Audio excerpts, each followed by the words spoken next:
Hey guys, this is the last, if not the last, the second to last video that I'll be sharing from this Vietnam trip. So, ito yung last day namin sa Vietnam, and at this point, dinala kami ng aming guide dito sa gemstone store, and by this time, at pinapakita sa amin kung paano natin malalaman if a gemstone or a crystal is a real crystal or not.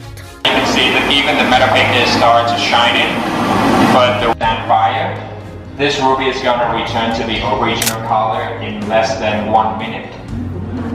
What? 59. Magic. 55.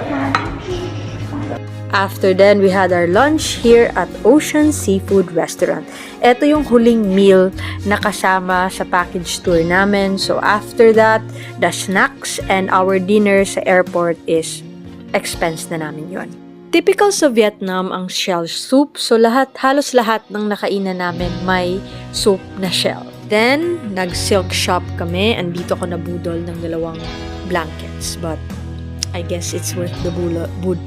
Are here now in the APEC, Asia Pacific Economic Cooperation. This was built, if I'm not mistaken, 2022 because Vietnam then was the host during the APEC meeting.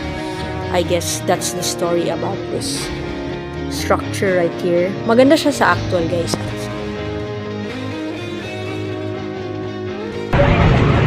Hey, I'm back. I don't know where I ended the clips. I don't know kung B-roll ba or nagsasalita ba ako. Today is our few hours before we leave Vietnam. Nandito kami sa yung pinuntahan namin before kami nag-cruise. So, eto yung view niya during the afternoon. Sa likod namin is yung APEC. Ayan. Supposedly, meron pang isang destination na pupuntahan pero hindi na kami sumama. Kasi for us, well for me, medyo hindi na siya, parang hindi na worth it na puntahan. Kasi it's a Catholic church at marami namang church sa atin na mas maganda pa. So, ilan sa amin ay hindi na pumunta. So, dito na lang kami pinaghintay, tapos meet na lang kami ulit ng tour guide, baka 6:30. Tapos ihahatid kami sa terminal, sa airport.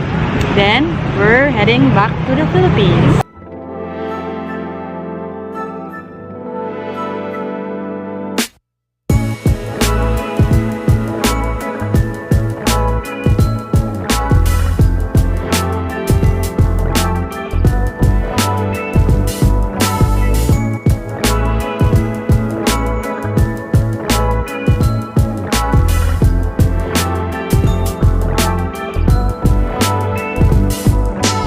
So, ilan sa mga kasama namin ay bumaba dito sa souvenir shop na convenience store to buy some pasalubong. Well, kami hindi na bumaba kasi nakabili na kami dun sa mga tourist destination na pinuntahan namin. Pangangkat sa ilo. Oh? Pangangkat sa ilo. Kain ka. Pangangkat sa ilo ba? Kain.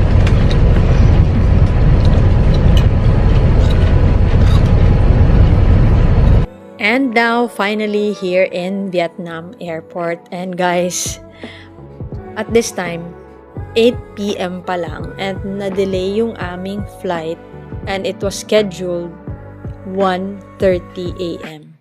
ng madaling araw. Imagine. So, tulog manok kami sa airport. Kumain kami ng Burger King.